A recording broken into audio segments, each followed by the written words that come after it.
পানির বোতল আছে।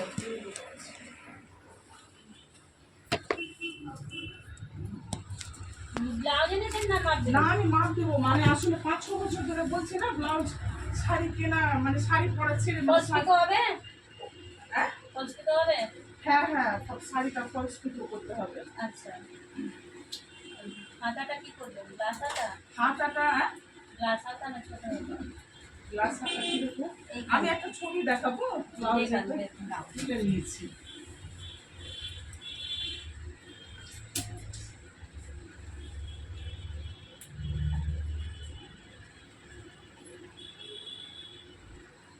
সামনে বুঝতে সামনে তুমি বসো,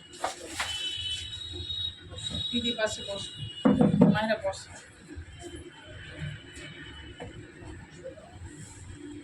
এই যে আমি না এইরকম আমার মানে ওই শাড়ির দোকানে গেছিলাম, এটা রেডিমেড ছিল, আমার এইরকম বানানোর ইচ্ছে, হ্যাঁ এই টাইপের, কিন্তু সামনে এরকম করতে হবে না, মানে হাতগুলো এটা সামনের দিকে আর এটা পেছন দিকে।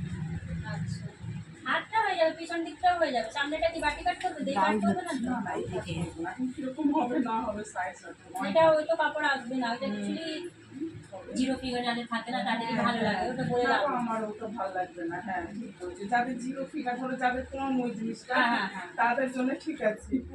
এটা আমাদের সেলাই স্কুল, সেলাই স্কুলে আমাদের সেলাই শেখানো হয় এবং সেলাই শেখানো তো আর কিছু না। নানা রকম ভ্যারাইটিস কাজ কথাটা বলতে পারছি সত্যি, আমাদের এই টাইপের আমি একটা মানে চুড়িদার এরকম নিয়েছিলাম, সত্যি খুব মানে পড়তে পারিনি, মানে যাদের বেশি মানে ইয়ে থাকে অসুবিধা, এগুলো যাদের ধরো অল্প কম ছোট, মানে যাদের একটু কম হবে তাদের জন্যই ওটা, কারণ কাট দিয়েছে তো। আমাকে যেটা এমনি হেভি, আর তারপরে যদি কাট দিয়ে দিই আর উঁচু হয়ে যাবে। হ্যাঁ ওটা আমি বুঝেছি, তো তুমি আমাকে মানে মানে এটা এরকম করে দিও, শুধু এটা মানে এটা করতে পারো, হাতটা এরকম করে দেবো, গলাটা সেম করে দেবো, সামনে বাটি কাট করে দিই। হ্যাঁ সামনে সেলাই হচ্ছে। এ থাকে বোতাম, সামনে বোতাম যেমন থাকে। ভালো লাগে লাইক শেয়ার কমেন্ট অবশ্যই করবেন, আসুন আমরা সেলাই করে দেবো, নানা রকম ভ্যারাইটি সেলাই হয়, এটা খুশি থেকে। এটা অনেক